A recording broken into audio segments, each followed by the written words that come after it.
Halo semuanya, saya Eunice Sari dari UX Indonesia. Apa kabar?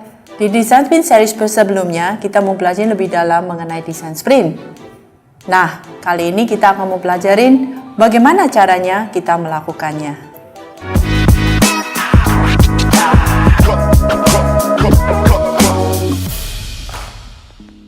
Nah, yang pertama, kita mesti tahu apakah desain sprint itu dengan benar.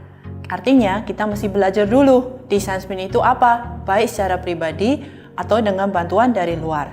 Ada banyak cara untuk belajar mengenai desain sprint.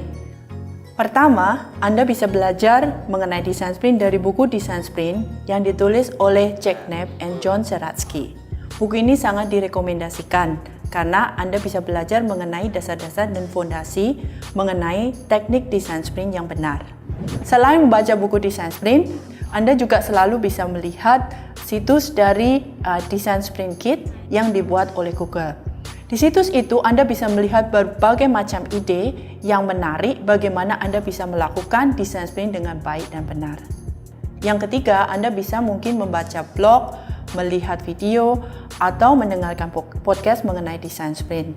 Tapi hati-hati ya, karena banyak dari informasi tersebut yang mungkin tidak relevan atau tidak benar.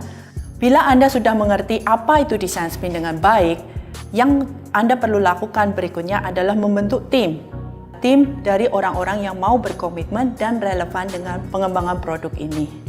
Selain tim, Anda sebagai fasilitator, Anda harus memiliki perencanaan yang detail sebelum, selama, dan sesudah desain sprint.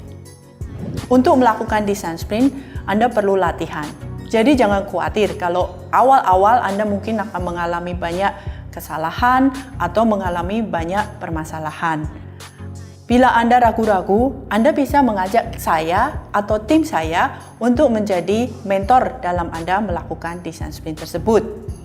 Jika Anda ingin melakukan desain sprint dan ingin mendapatkan bantuan bagaimana cara melakukannya, silakan hubungi saya di eunice@uxindo.com. Salam UX Indonesia, sampai bertemu di seri desain sprint yang berikutnya.